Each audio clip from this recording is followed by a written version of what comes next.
Wade Reaper Harrison hadn't cried in 23 years. Not when he buried his brothers. Not when he took a knife to the ribs in Bakersfield. But watching a stranger lose her job defending his daughter. Watching this waitress named Amy stand between a grown man and a terrified 16-year-old. Something cracked open inside him. The manager was screaming. Amy was packing her apron, and Wade pulled out his phone and made one call. What he uncovered in the next 60 seconds would expose a theft that had been happening in plain sight for years. And by the time that Friday night was over, everyone in that diner would know the truth about who the real criminal was. Right now, drop your city and country in the comments.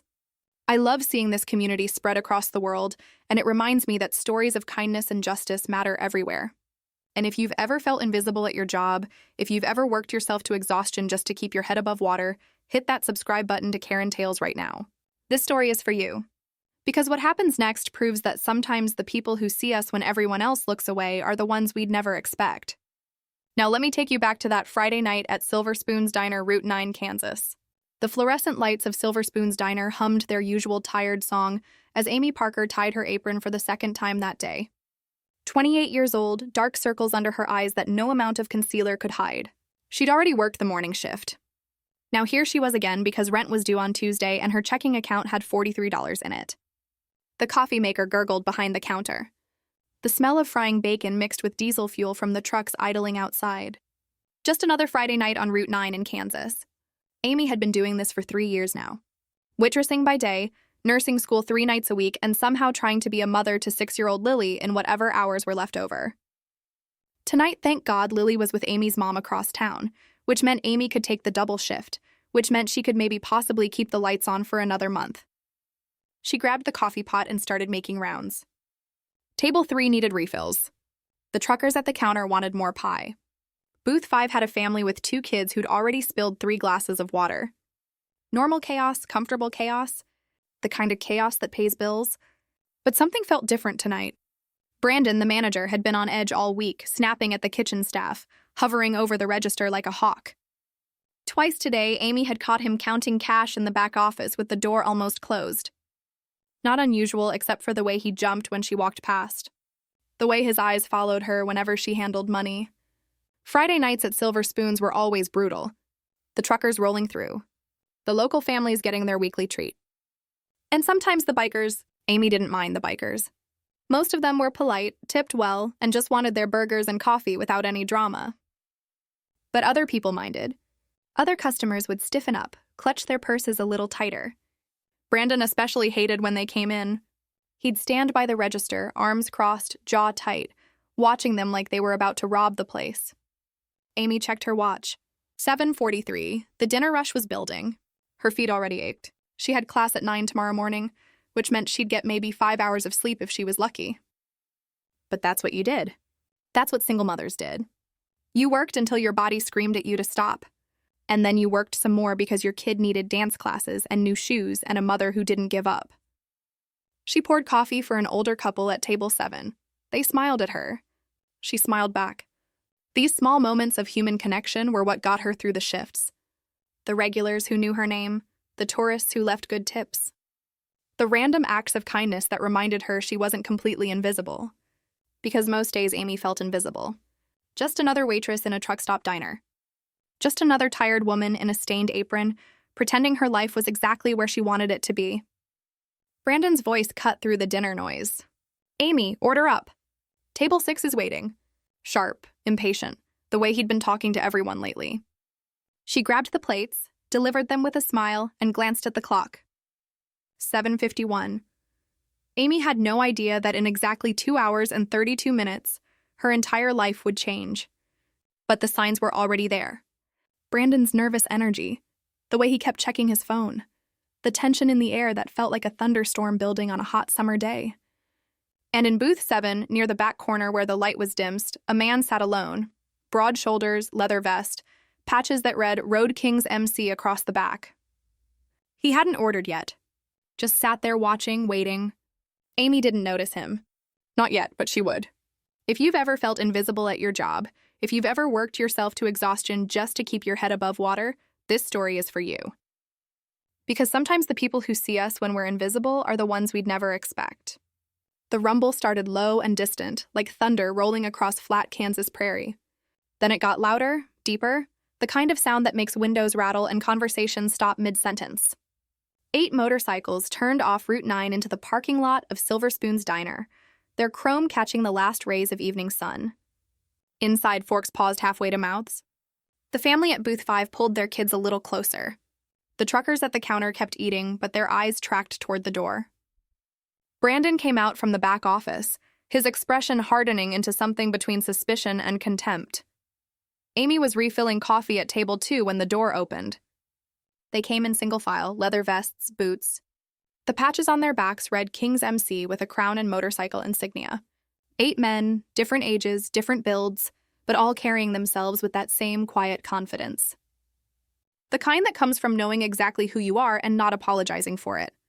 The man who entered last was different from the others. Older, maybe 45, with a weathered face that had seen too much sun and survived too many winters. His vest had more patches than the others. President read the tag on his chest. Wade Harrison, though most people knew him by his road name, Reaper. Not because he'd ever killed anyone, but because of the way he could look at you and make you feel like he could see straight through to your bones. Behind Wade came someone unexpected. A teenage girl, 16 at most, with dark hair pulled into a messy ponytail and eyes that stared at the floor like she was trying to disappear into it.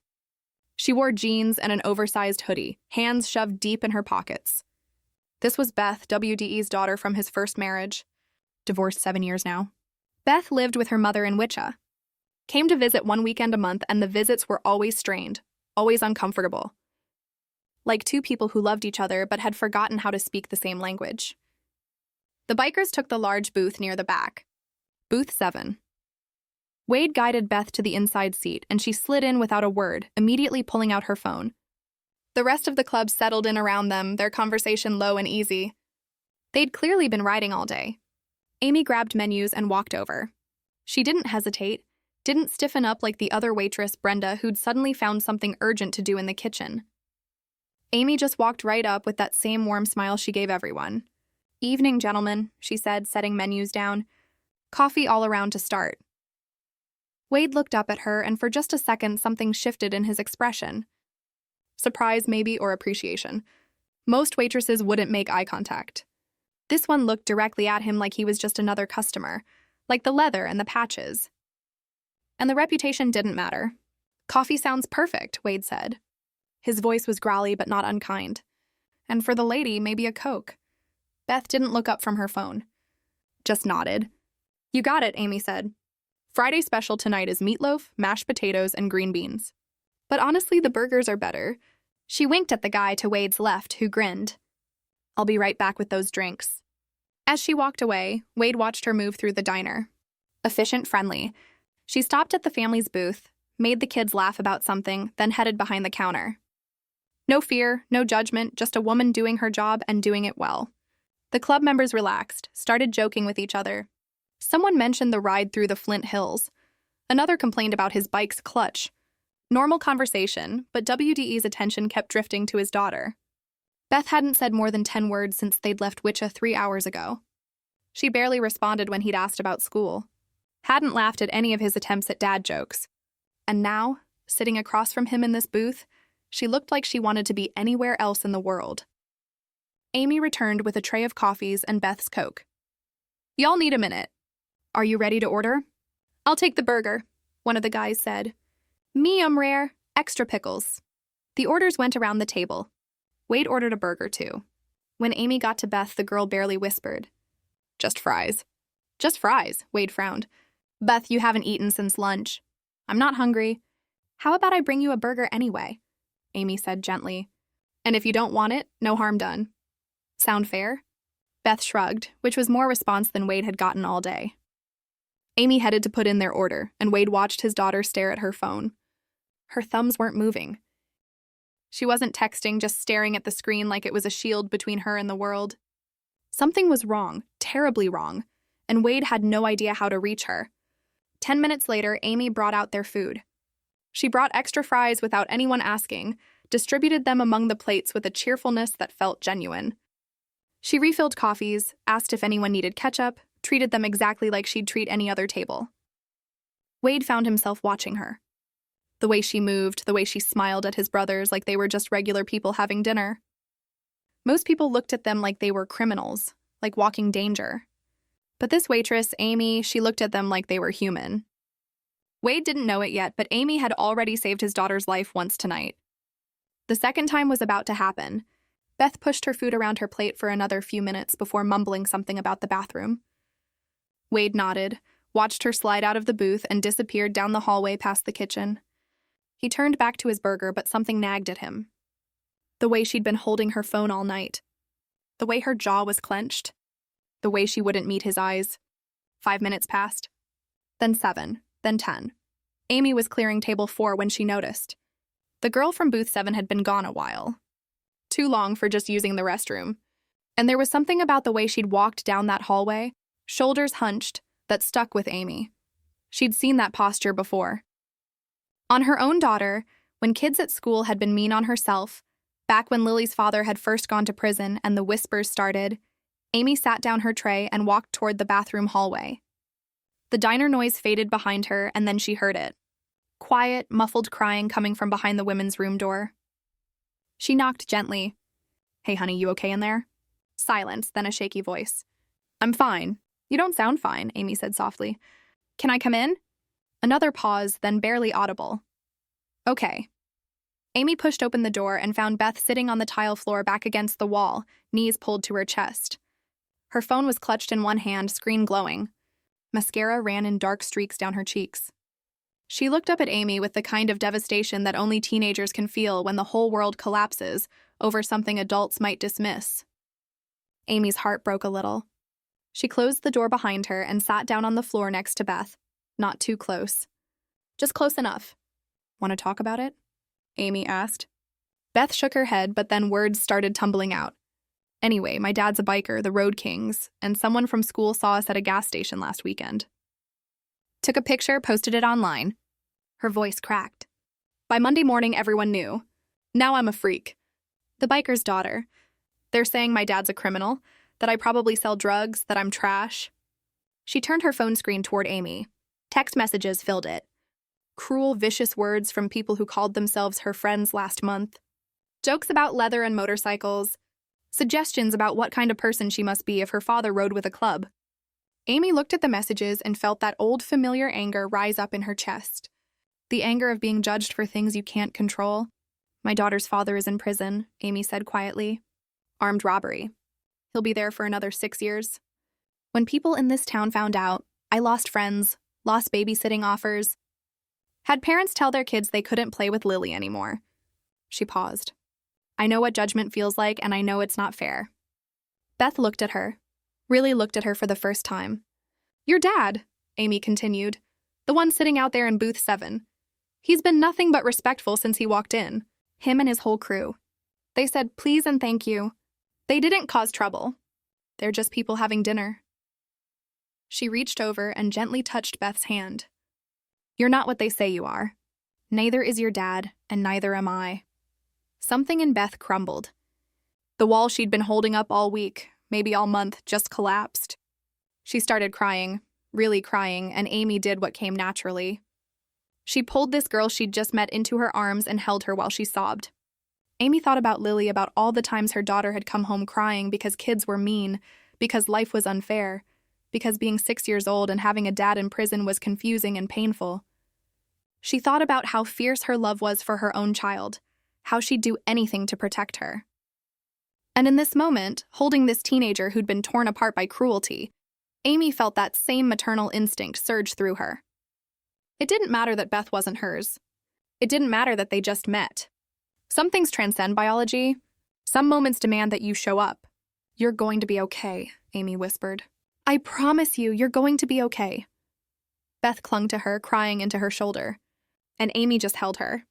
Let her feel everything she needed to feel. Let her be vulnerable in a way she probably couldn't be at home. Couldn't be at school. Couldn't be anywhere else. And then Brandon's voice shattered the moment like a hammer through glass. "Amy, we got orders backing up. What the hell are you doing?" Brandon's footsteps echoed down the hallway, sharp and angry. He'd been watching the dining room, watching orders pile up at the window, watching Amy's section go unattended. And now here she was, sitting on a bathroom floor like she had all the time in the world. He appeared in the doorway, his face already flushed with irritation. When he saw Amy on the floor with her arm around Beth, something in his expression twisted from annoyance into rage. "This is why you're always behind." His voice bounced off the tile walls. "Playing therapist instead of doing your job. I've got 6 tables waiting for service, and you're in here having some kind of feeling session." Amy stood up slowly, positioning herself between Brandon and Beth. "She's just a kid who needed A to cuddle customers." Brandon cut her off, his voice rising. "I pay you to serve food and pour coffee. That's it. Get back to work now." Beth scrambled to her feet, wiping her face with her sleeve. "She was helping me. I was upset, and I don't care if you were upset."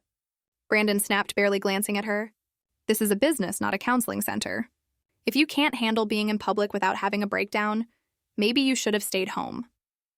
The words hung in the air like poison. Amy felt her whole body tense. She'd worked for Brandon for 3 years. She'd put up with his mood swings, his passive-aggressive comments, his way of making everyone feel small. She tolerated it because she needed the job, needed the money, needed to keep her head above water. But this talking to a crying teenager like she was an inconvenience. "Brandon, you need to calm down," Amy said, her voice steady but firm. She's 16 years old and she was having a hard moment. You were just wasting time," Brandon interrupted again, "which is what you do best lately. Coming in late, taking long breaks, and now this. I'm starting to wonder if you're even worth keeping around." Beth's voice was small but defiant. "You don't have to be so mean." She was just being nice. Brandon finally turned his full attention to Beth and his eyes narrowed. "You know what? Maybe if your biker trash father taught you how to act in public instead of dragging you to dive bars and clubhouses, you wouldn't be crying in restaurant bathrooms." The air left the hallway. Amy felt something snap inside her. Not the careful, controlled snap of someone losing their temper. The righteous, unstoppable snap of someone who'd finally seen enough. She took a step forward, putting herself fully between Brandon and Beth. "Don't you ever talk to a child like that." Her voice was low, but it carried more authority than Brandon's shouting ever had. "I don't care how stressed you are or what kind of day you're having. You do not speak to a 16-year-old girl that way. You do not call her father trash. You apologize right now." Brandon's face went from red to purple. His hands clenched into fists at his sides. For a moment, Amy wondered if he might actually take a swing at her. Instead, he did something worse. "You're fired."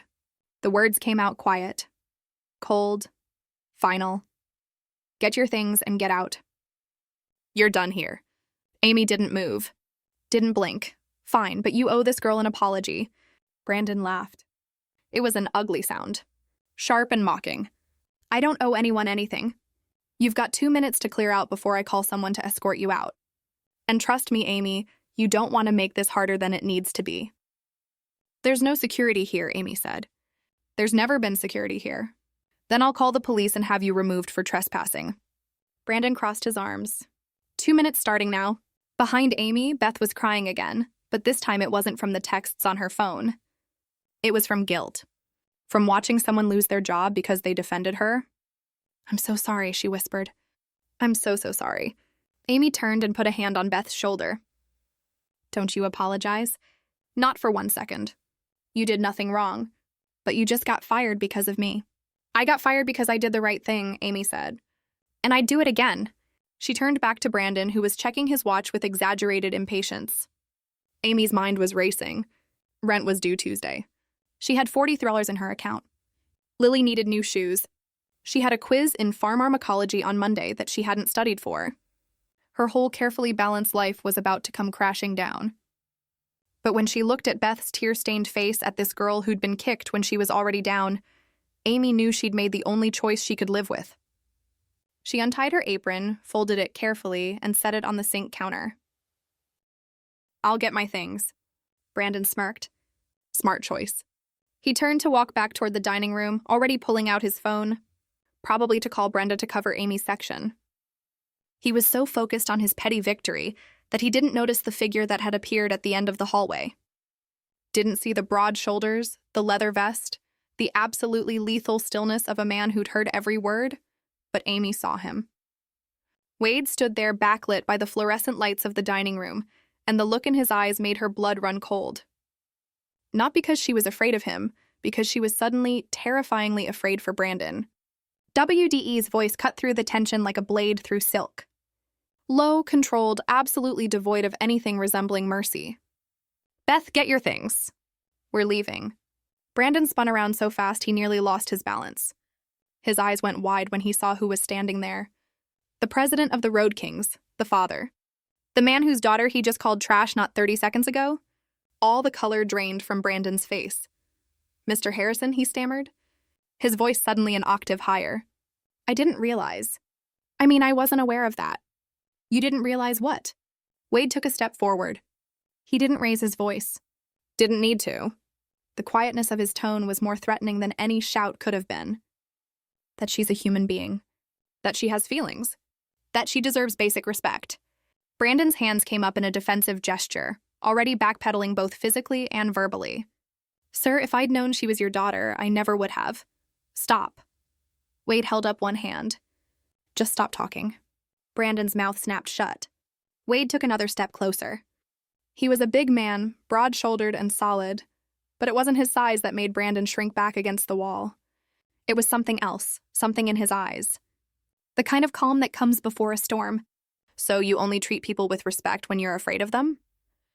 Wade asked, Is that how it works in your world? You only act decent when you think someone might make you pay for being cruel. No, Brandon's voice cracked. I was having a stressful night, and you took it out on a 16-year-old girl. Wade finished for him. A kid who was already hurting, already feeling small, and you decided to make her feel smaller. He glanced at Amy, who was still standing there with her folded apron, then back at Brandon. And when someone showed her basic human kindness, you fired them for it. Brandon opened his mouth, closed it, opened it again. No words came out. He looked like a fish gasping on a dock. Beth appeared at Wade's side, her eyes red-rimmed but no longer crying. She'd heard everything. Watched her father defend her with the kind of fierce protectiveness she hadn't seen in years.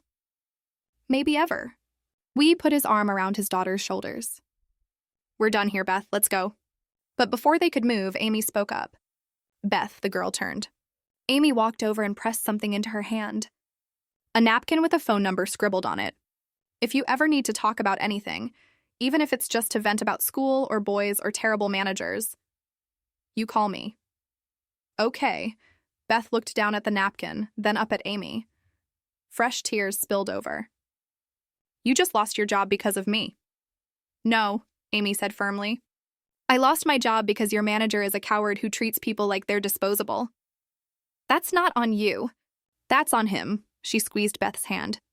You're going to be okay. I promise. Wade watched this exchange, something shifting in his expression. The hardness softened just slightly around the edges. When Amy stepped back, he caught her eye. Thank you, he said. Just 2 words, but the weight behind them was immense. For what you did, for seeing her. Amy was gathering her purse from behind the counter, her hands not quite steady. I just did what anyone would do. No. Wade shook his head slowly. You did what almost no one does. You put someone else first. Cost you everything and you did it anyway. He paused. That means something. Brandon had slunk back toward his office, probably hoping to disappear before things got worse. But Wade wasn't done. He called out without even turning around. Brandon, the manager, froze mid-step. You should know something.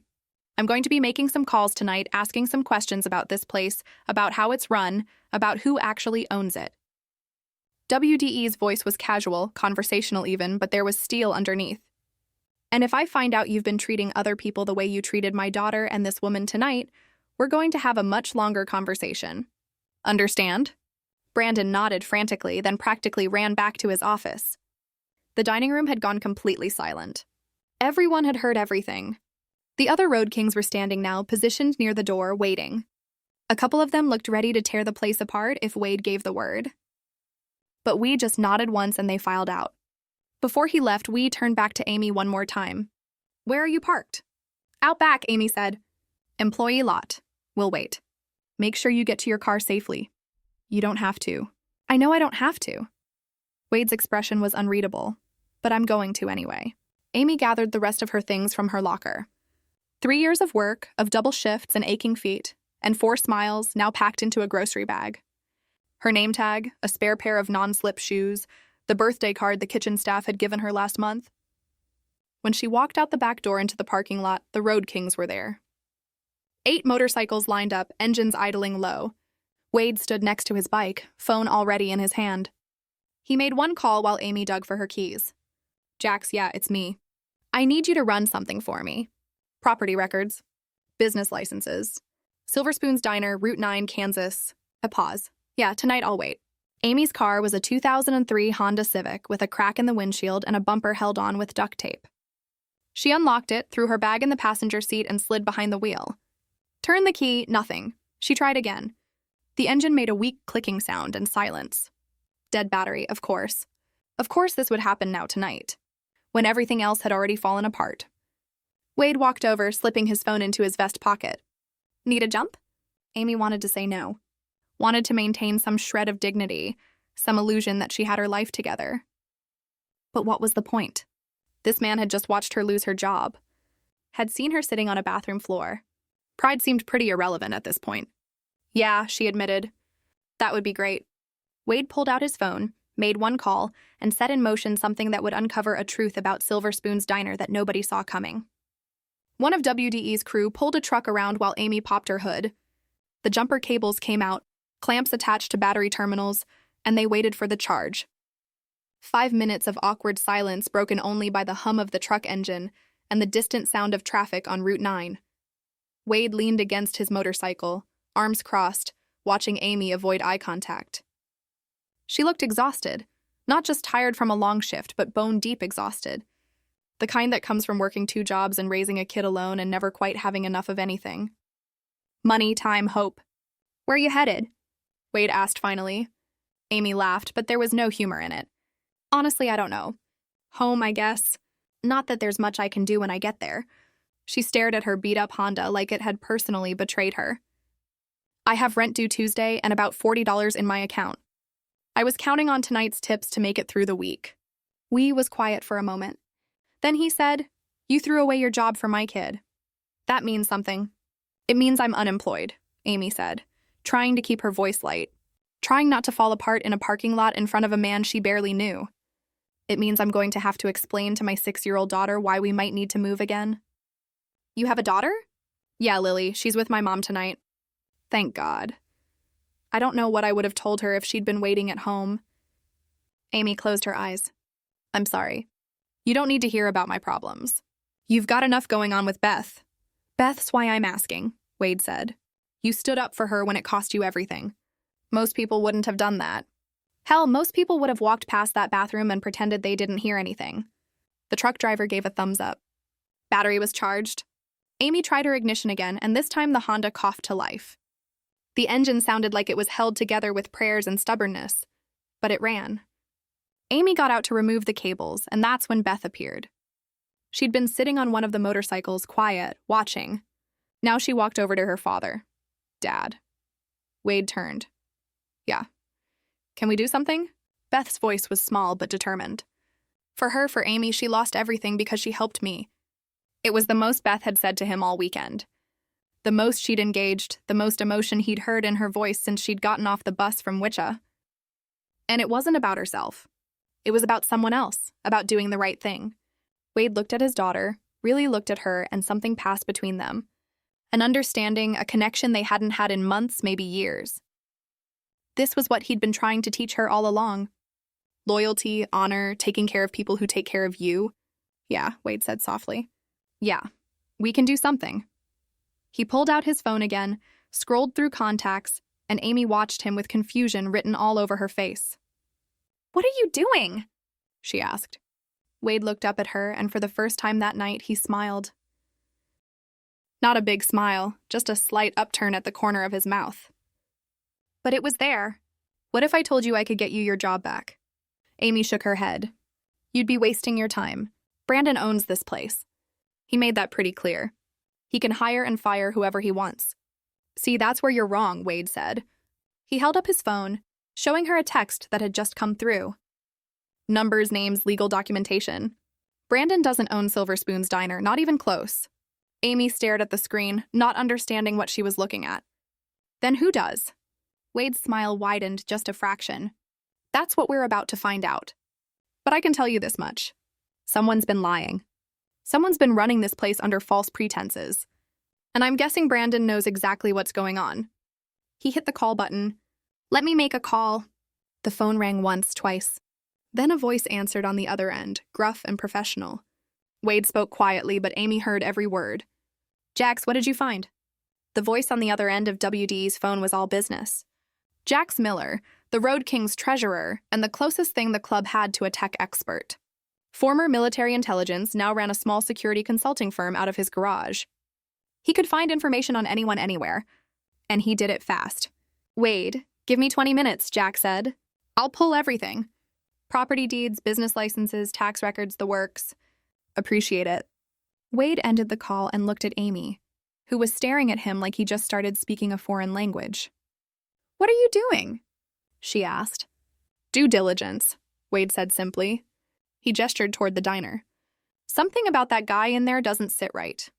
The way he acted, the way he panicked when he realized who I was, the way he's been watching that register all night. He shrugged. Call it instinct, call it experience, but when something smells wrong, it usually is. Amy shook her head slowly. I don't understand. Why would you go through all this trouble for someone you just met? Because you went through trouble for someone you just met, Wade said, nodding toward Beth. And because I don't like bullies. Never have. The parking lot felt strangely peaceful despite everything that had just happened. The other Road Kings had given Wade space, formed a loose perimeter near their bikes, talking quietly among themselves. Beth sat on the back of one of the motorcycles, legs swinging, looking more relaxed than she had all day. Amy leaned against her Honda, arms wrapped around herself even though the night wasn't cold. I should probably go. Let you guys get back to your evening. Were you going to go? Wade asked. The question hung there because the truth was Amy didn't know. She couldn't go home and pretend everything was fine. Couldn't walk in and face her mother, who'd already told her a dozen times that she needed a better plan, a better job, a better life. Couldn't look at the bills piled on her kitchen counter, knowing she had no way to pay them. I don't know, she admitted quietly. Wade pulled out a pack of cigarettes, offered her one. She shook her head. He lit one for himself, took a long drag, and exhaled slowly into the Kansas night. My wife left me 7 years ago, he said suddenly. Took Beth with her. Said she couldn't live with a man who wore that vest, who rode with that club, who chose his brothers over his family. He paused. Thing is, she wasn't wrong. Not completely. I did choose the club a lot. And it cost me everything that mattered. Amy didn't know what to say, so she said nothing. Beth comes to visit 1 weekend a month, Wade continued. And every time it's like pulling teeth. She doesn't want to be here. Doesn't want to be seen with me. Doesn't want her friends knowing her dad's a biker. He looked over at his daughter, who was now laughing at something one of the guys was saying. Tonight's the first time in 6 months I've heard her laugh. Because of you. Because you made her feel like she mattered. His phone rang before Amy could respond. Wade answered immediately. Talk to me, Jax. Amy watched Wade's face as he listened. Saw his eyebrows rise. Saw his jaw tighten. Saw something that looked like anger mixed with vindication settle into his expression. You're absolutely sure about this? Wade asked. No mistakes, more listening. Send me everything. Every document, every record, every piece of paper you've got. He paused. And Jax, see if you can find a current address for the owner. I think we need to have a conversation. He ended the call and looked at Amy with an expression she couldn't quite read. Silver Spoon's diner isn't owned by Brandon, he said. Amy blinked. What? It's owned by a holding company called Rodriguez Family Trust, and that trust is managed by a woman named Helen Rodriguez. Wade scrolled through the documents Jax had just sent. Want to guess who Brandon is? I have no idea. Her grandson. The pieces started clicking together in Amy's mind, but she still didn't understand the full picture. Wade showed her his phone screen, property records, business licenses, articles of incorporation, your manager. He's been stealing from the real owner for 3 years, maybe longer. Amy's mouth fell open. What? Helen Rodriguez opened Silver Spoon's diner in 1987. Wade read from the documents, named it after her daughter, who died young, ran it herself for 30 years. Then she got sick. Dementia looks like ended up in a nursing home in Topeka about 5 years ago. He scrolled down. And her grandson Brandon very kindly offered to manage the business for her while she recovered. Oh my God, Amy whispered. Except he's not managing it. He's draining it, WDE's voice hardened. Look at these tax filings. Revenue numbers keep dropping year after year, even though the place is packed every night. Cash deposits are inconsistent. Vendor payments are all over the place. And Brandon's been signing everything with power of attorney. Amy felt sick. She'd worked at Silver Spoons for 3 years, had served thousands of meals, poured countless cups of coffee, cleaned tables, and took orders, and smiled through exhaustion. And the whole time, Brandon had been stealing from an elderly woman, from his own grandmother. The scheme is pretty simple, Wade continued. He pockets the cash, manipulates the books to show lower revenue, tells Helen the business is failing, so she doesn't ask questions about profits. Meanwhile, he's probably been paying himself a nice salary as manager while running the place into the ground. How did you even find all this? Amy asked, her voice barely above a whisper. Wade looked at her and there was something in his eyes. Something hard and righteous and absolutely uncompromising. People think bikers are all criminals, he said. They see the leather and the patches and the motorcycles and they assume we're the bad guys. He took another drag of his cigarette. Some of us, we hunt them, the real criminals, the ones wearing suits and smiles while they rob people blind. He stubbed out his cigarette and pulled up another document on his phone. Helen Rodriguez is 73 years old, lives at Oakwood Care Facility in Topeka. According to her medical records, which Jax probably shouldn't have been able to access but did anyway, she's got moderate dementia, but she's still lucid most days. We need to tell her, Amy said immediately. She needs to know what he's doing. Yeah, Wade agreed, she does. Beth had wandered over during the conversation, quiet but listening. Are we going to help her? The old lady. Wade looked at his daughter. Really looked at her and Amy saw it again. That connection, that understanding passing between father and daughter. Yeah, kiddo, Wade said. We're going to help her. If you believe scammers should face justice, if you believe that stealing from the elderly is one of the lowest things a person can do, then you understand why what Wade was about to do mattered. Because this wasn't just about Amy's job anymore. This wasn't even just about Brandon being cruel. This was about a woman who'd built something beautiful being robbed by her own family. And things were about to get even more complicated than anyone imagined. Oakwood Care Facility sat on the edge of Topeka, a low brick building that tried to look cheerful with its flower boxes and freshly painted shutters, but couldn't quite hide what it was. A place where people went when their families couldn't take care of them anymore, or wouldn't. Wade and Amy pulled into the parking lot just after 10 the next morning. Beth had stayed back at Wade's place, said she wanted to give them space for this. But really, Amy suspected the girl just didn't want to see another piece of evidence that families could be cruel. The lobby smelled like disinfectant and cafeteria food.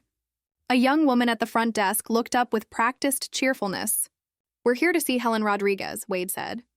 Are you family friends? Amy said quickly. We work at her diner, Silver Spoons.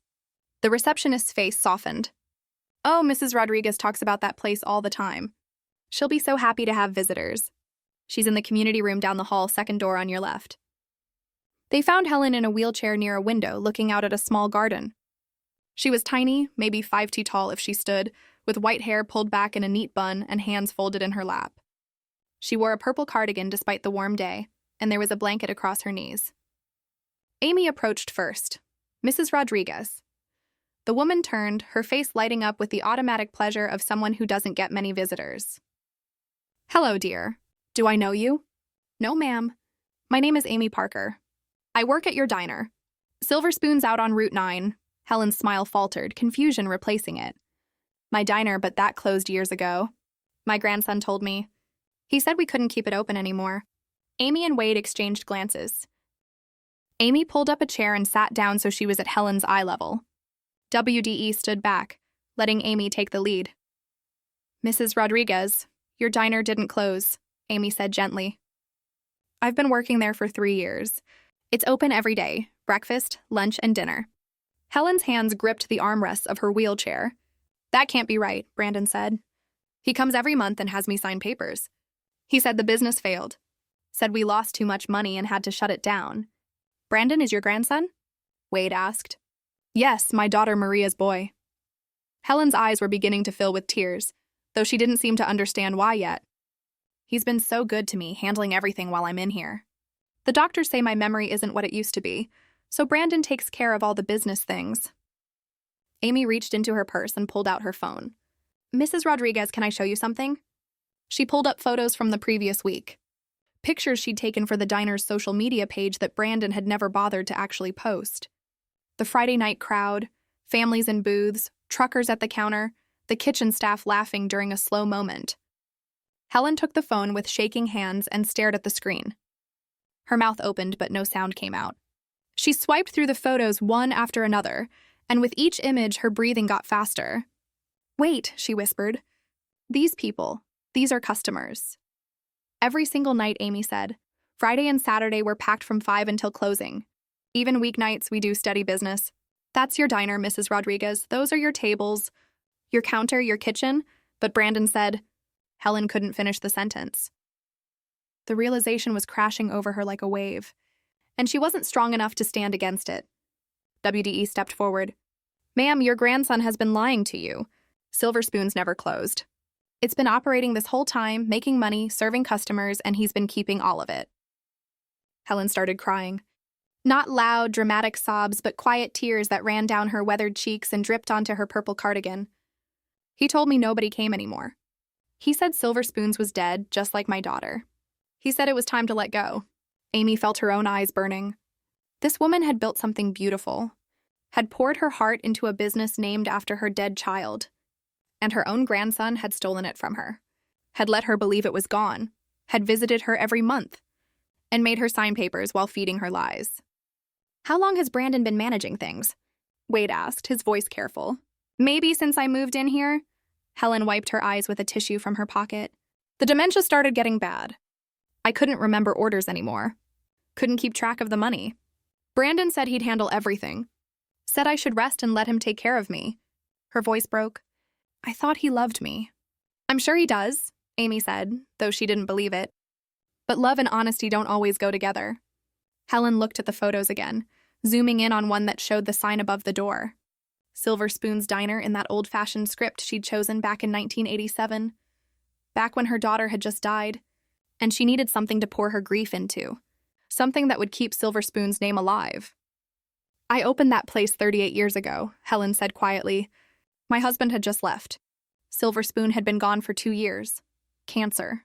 She was only 23. Helen's fingers traced the phone screen like she could touch the sign through the glass. "Everyone told me I was crazy. A single woman opening a diner in the middle of nowhere. But I did it anyway. Named it after my girl. Put her picture by the register." "It's still there," Amy said. "The picture? I see it every shift." Helen looked up sharply. Brandon didn't take it down. "No, ma'am. It's still there." Silver Spoon's still watching over the place. Fresh tears came, but these seemed different. Less about betrayal, more about relief. Her daughter's memory was still honored. The place still existed. Everything she'd built hadn't been erased. Wade knelt down beside Helen's wheelchair, bringing himself to her level. "Mrs. Rodriguez, I need to ask you something. Have you been signing papers for Brandon? Legal documents. Every month, Helen said he brings a stack of them. Says they're just routine business things, tax forms, and vendor contracts and insurance papers. I can't read them anymore. The words get all jumbled up, so I just sign where he tells me to. Do you have copies of any of those documents?" Helen shook her head. "Brandon always takes them with him. Says he'll file them with the accountant." Wade's jaw tightened. Amy could see him processing this, calculating. Every document Helen signed was probably Brandon giving himself more control, more access, more ability to steal. "Mrs. Rodriguez," Wade said carefully. "I think your grandson has been embezzling from your business, taking money that should be yours, and I think he's been doing it for years." Helen closed her eyes. "I know," she whispered. Amy and Wade both stared at her. "You know?" Amy asked. "I suspected," Helen said, opening her eyes again. "About a year ago, I started wondering the way Brandon acted when he visited. Nervous, rushed, always checking his phone, and he stopped talking about the diner. Used to tell me stories about customers, about problems with the stove, about hiring new waitresses. Then suddenly he just stopped. Said it was too painful for me to hear about it since we'd had to close." She looked at Wade. "But you don't stop talking about something unless you're hiding something." "I knew. I just didn't know what to do about it." The weight of that confession settled over the room. This woman trapped in a nursing home with a failing mind had known her grandson was stealing from her, and she'd been powerless to stop it. "Can you get my diner back?" Helen asked, her voice small and desperate. "Can you make him give it back?" Wade stood up and Amy saw something in his expression that made her believe for the first time since getting fired that maybe things could actually be made right. "Ma'am," Wade said, "we're going to do better than that. We're going to make sure Brandon never does this to anyone again." Helen reached out and grabbed Wade's hand. Her grip was surprisingly strong for such a frail woman. "Why are you helping me? You don't even know me." Wade glanced at Amy, then back at Helen. "Because someone I just met threw away her job to protect my daughter. Because I've seen what happens when good people do nothing. And because men like Brandon only get away with this stuff when nobody stands up to them." He pulled out his phone and started making notes. Amy could practically see the wheels turning in his head, the plot forming, the pieces coming together. Brandon had stolen from his grandmother, had lied to her face, had let her believe that everything she'd built was dead and gone. But he'd made one critical mistake. He'd done it in front of witnesses, and one of those witnesses was a man who didn't believe in letting injustice slide. The Road King's clubhouse sat on the outskirts of town, a converted garage with motorcycles lined up outside like sentries. Inside, the air smelled like motor oil and coffee. Tool benches lined one wall. A battered couch and mismatched chairs formed a meeting area. This was where the club handled business. And tonight, business was serious. 12 bikers sat around the space. Some leaned against workbenches, others straddled chairs backward. All of them were listening intently as Wade laid out the situation. Amy sat on the couch, still processing the fact that she was in a motorcycle club's headquarters, planning what amounted to a legal ambush. And then there was Patricia Chun. She didn't look like what Amy expected a biker gang's lawyer to look like. Mid-40s, perfectly tailored suit, designer glasses, and a briefcase that probably cost more than Amy's car. But the way the Road Kings treated her with respect bordering on reverence made it clear she was one of them. Family. "All right," Patricia said, spreading documents across the poker table someone had dragged into the center of the room. "Here's what we know. Brandon Blake has been operating Silver Spoon's diner under fraudulent pretenses for approximately 5 years. He holds power of attorney over Helen Rodriguez's affairs, which he obtained legally. However, he's been systematically embezzling funds and misrepresenting the business's financial status to his grandmother. In English, one of the bikers said he's stealing from an old lady and getting away with it because she signed papers giving him permission to manage her money." Patricia translated, "The problem is proving embezzlement requires evidence. Bank records, testimony, documentation, and Brandon's been careful. He's not stupid." "So what do we do?" Amy asked. UDE stood at the head of the table, arms crossed. "We make him confess." Patricia nodded. "Exactly. We set up a situation where Brandon incriminates himself on camera, admits what he's been doing. Once we have that, combined with the financial records we're pulling together, we go to the authorities." "How do we get him to confess?" Amy asked. "We bring Helen to the diner," Wade said unannounced. "Let her see the place for herself. Let her confront him. He'll just lie. Amy said he's been lying to her for 5 years. Why would he suddenly tell the truth?" Patricia smiled. It wasn't a warm smile. It was the smile of someone who knew exactly how to back a rat into a corner.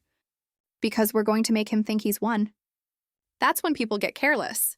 That's when they brag. She pulled out more papers. "I've prepared new power of attorney documents that will revoke Brandon's authority and transfer it to a neutral third party. Once Helen signs these, Brandon loses all legal control, but we don't tell him that until after we get his confession." Wade pointed to his crew.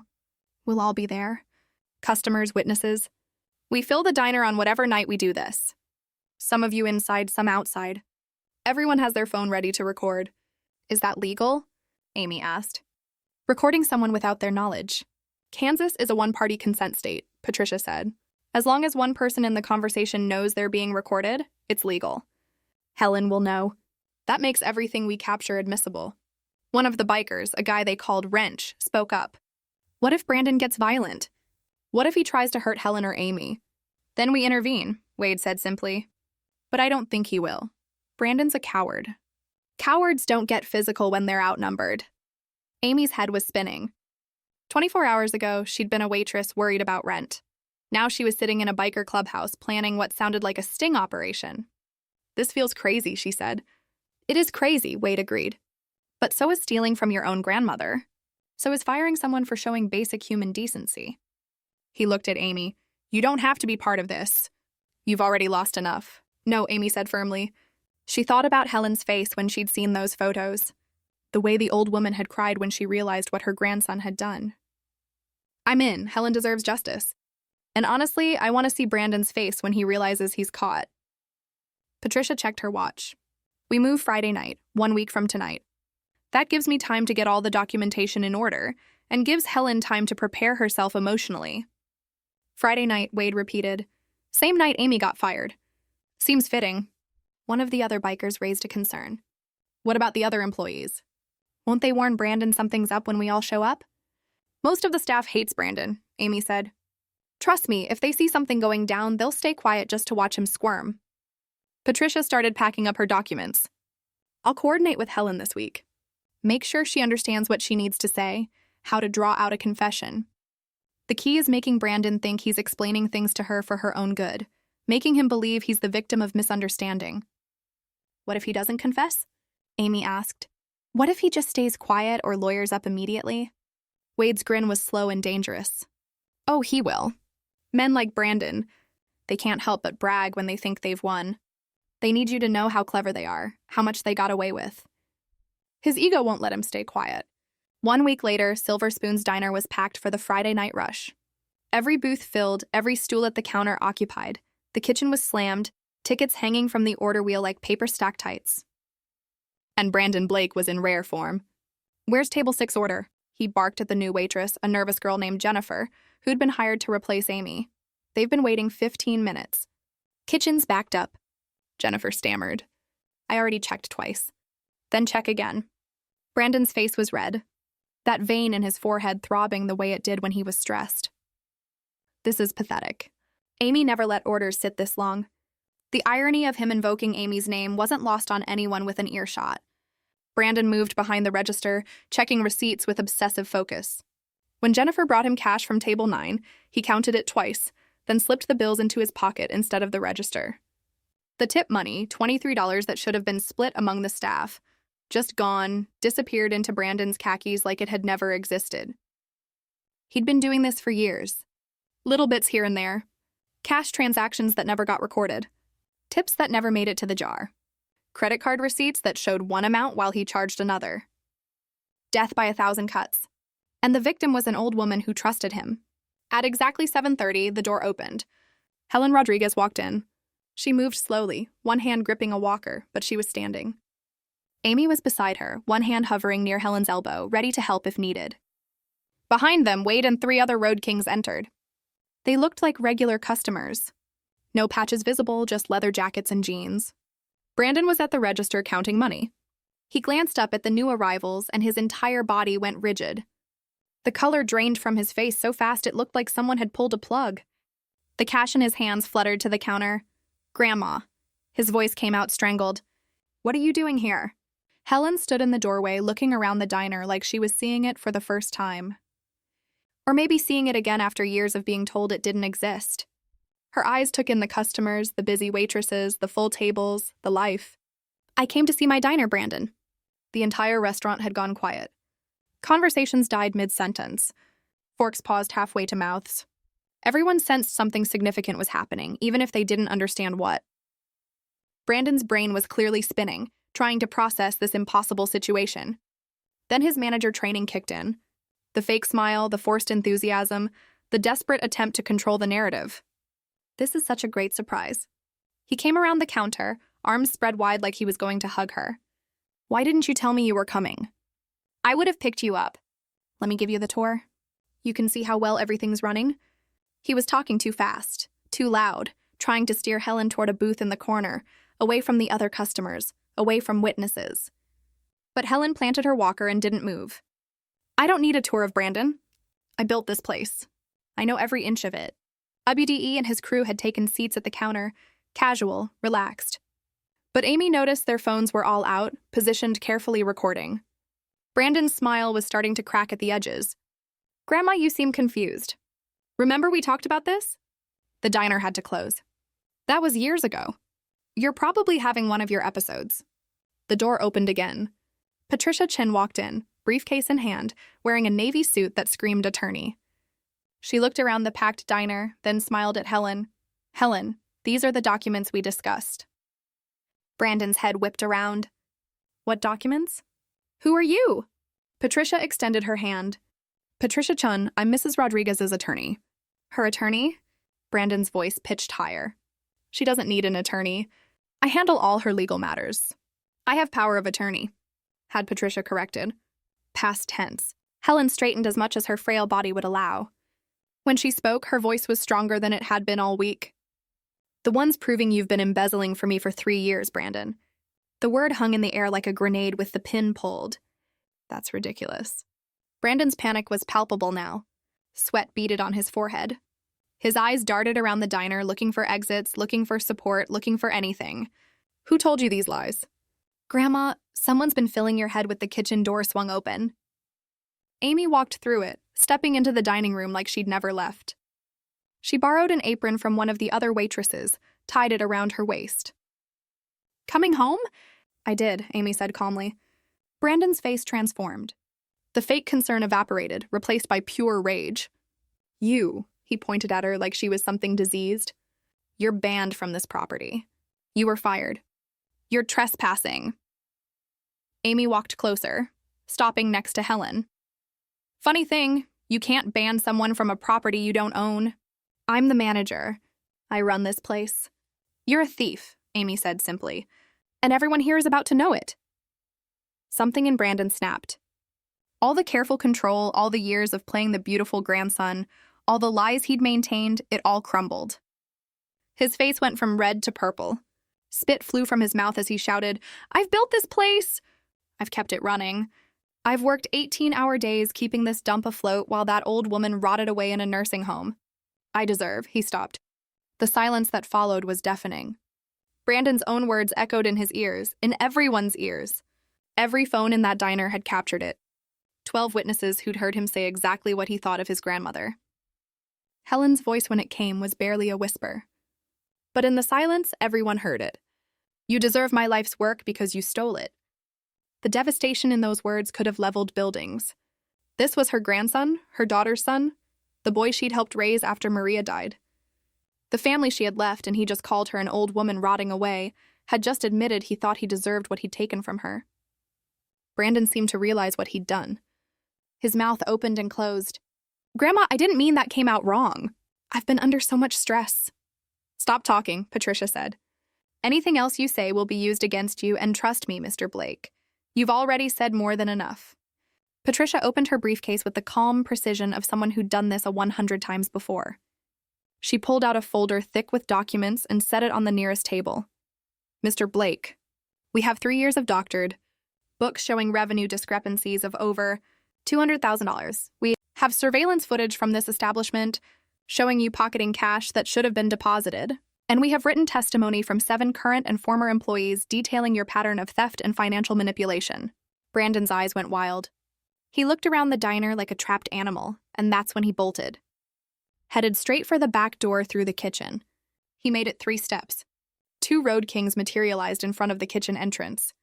Not threatening, not aggressive, just standing there with their arms crossed, immovable. Brandon spun toward the front door. Another biker casually stepped in front of it. The side exit near the bathrooms blocked. Every exit covered, every escape route cut off. Brandon stood in the center of his grandmother's diner, surrounded with nowhere left to run. Wade rose from his stool at the counter and walked over slowly. He didn't hurry. Didn't need to. Brandon wasn't going anywhere. Going somewhere? Wade asked. This is kidnapping, Brandon said, his voice shaking. False imprisonment. You can't keep me here. We're not keeping you anywhere, Wade said reasonably. You're free to leave anytime you want. Just gotta get past US first. He smiled. It wasn't a nice smile, and something tells me you're not that brave. Brandon's legs were shaking. Actual trembling. You can't do this. I'll call the police. The sound of sirens cut through the night. Red and blue lights flashed through the diner windows as 2 police cruisers pulled into the parking lot. Brandon's face went from pale to gray. He looked at Patricia with something like betrayal. You called them 10 minutes ago, Patricia said. Right before we walked in, I wanted to make sure they heard everything directly from you. The door opened and 2 officers entered. One was older, maybe late 50s, with sergeant stripes on his sleeve. The other was younger, hand resting cautiously on his belt. They took in the scene. The old woman with a walker, the lawyer with her briefcase, the bikers positioned at every exit, and Brandon standing in the middle looking like he might vomit. "Someone called about a theft," the sergeant said. Patricia stepped forward. "Sergeant Morrison, thank you for coming. I'm Patricia Chun, attorney for Mrs. Helen Rodriguez. This is her grandson, Brandon Blake. We have evidence of systematic embezzlement from Mrs. Rodriguez's business over a period of 3 years, conservatively estimated at over $200,000. The sergeant pulled out a notepad. "That's a serious allegation, ma'am." "It's a lie." Brandon found his voice. "I've been managing this place for my grandmother. She's got dementia. She doesn't understand how business works anymore. These people have manipulated her." Helen spoke up, her voice steady. "Brandon, I may have dementia, but I'm not stupid and I'm not deaf. I heard what you said about me, about how I was rotting away, about how you deserve what you stole." The sergeant looked at Brandon. "Sir, I'm going to need you to come down to the station to answer some questions." "I don't have to go anywhere without a lawyer," Brandon said. "That's your right," the sergeant agreed. "But we can do this easy, or we can do this hard." "Your choice," Brandon tried one more time. "Grandma, please don't let them do this. I'm family." Helen looked at her grandson, and Amy saw something break and heal simultaneously in the old woman's eyes. The last thread of hope that maybe this was all a misunderstanding. The final acceptance that family can hurt you worse than strangers ever could. "No," Helen said quietly. "Family protects each other. You're just someone who shares my blood." The sergeant moved toward Brandon, handcuffs already out. "Brandon Blake, you're under arrest for suspicion of embezzlement and elder abuse. You have the right to remain silent." Brandon started crying as the cuffs clicked shut. Not dignified tears. Messy, snotty, desperate tears. "I didn't mean what I said. I was stressed. I've been working so hard. Grandma, please." But Helen had turned away.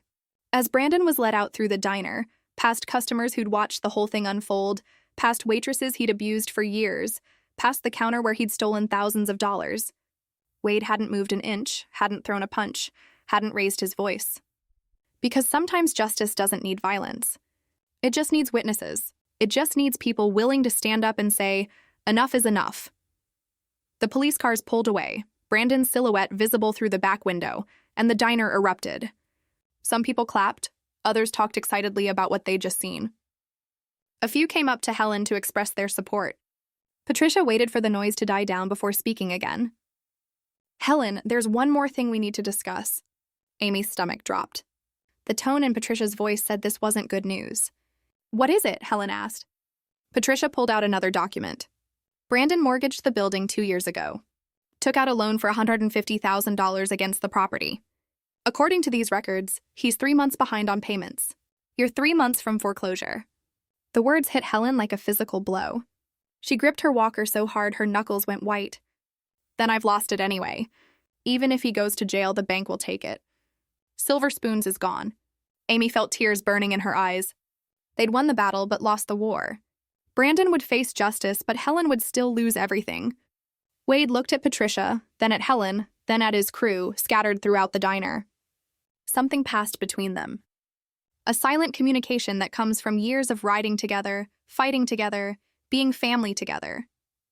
"Not if you have the right people," Wade said. 2 months later, Silver Spoon's diner looked almost exactly the same. Same red vinyl booths, same checkered floor, same neon sign out front that buzzed and flickered on cold nights. But everything had changed. The grand reopening banner stretched across the front windows, and the parking lot was packed, not just with cars and trucks, but with motorcycles. 8 of them lined up in a neat row, chrome gleaming under the streetlights. Inside, Amy stood behind the counter wearing a different kind of apron now. General Manager embroidered across the pocket. Helen had insisted, said the diner needed someone who actually cared about people, not just profits. Someone who'd proven they'd sacrifice everything for what was right. Helen's photo still hung by the register, but now there was a second frame next to it. Helen herself, taken just last week, smiling in front of her diner.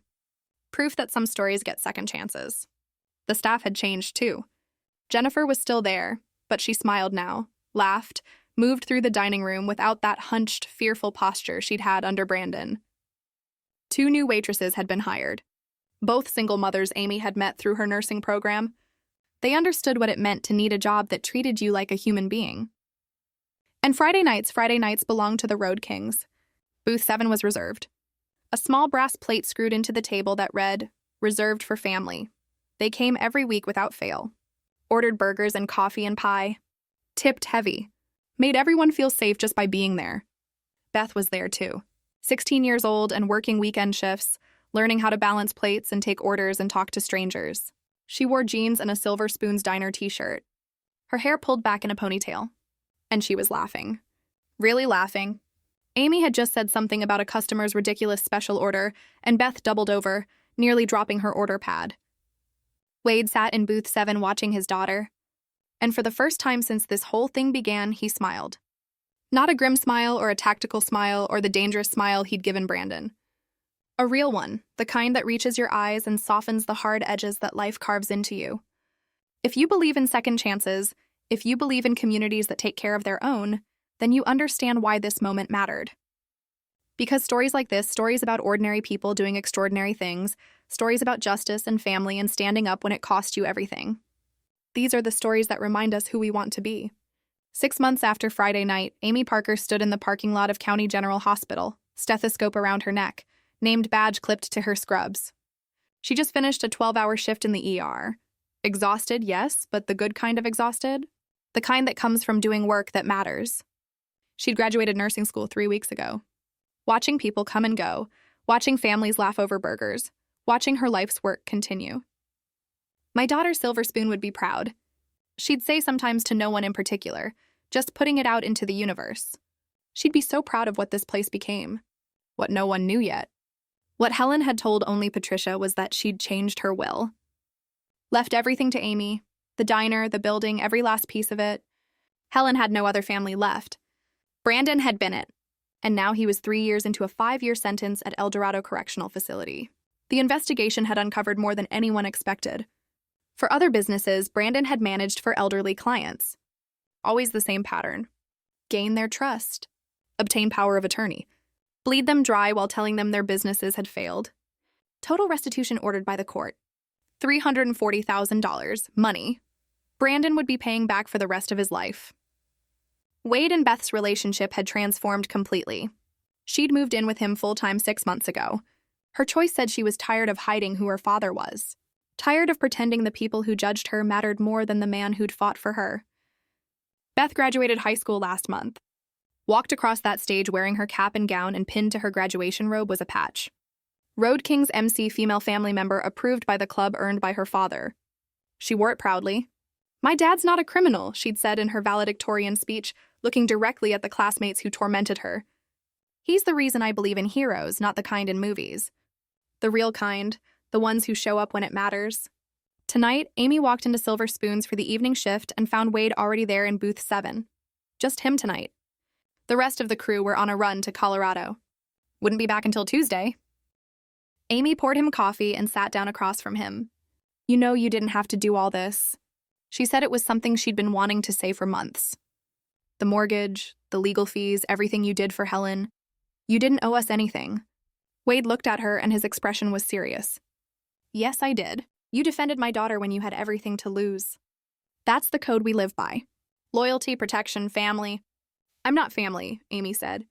Wade looked around the diner, at Beth laughing with Lily near the jukebox, at Helen reading her book by the window, at the other Road Kings scattered at various tables, at home in this place that had become their second clubhouse, at the community that had formed around one waitress's decision to do the right thing. "Yes," Wade said simply, "you are. People see leather and skulls and assume the worst. They see the motorcycles and the patches and they cross the street, clutch their purses, lock their doors."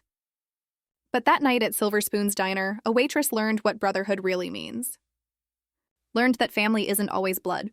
That sometimes the most dangerous-looking people are the ones who will fight hardest for justice. And a biker learned that sometimes the bravest thing you can do is let someone fight your battles with you. Let them stand up when you can't.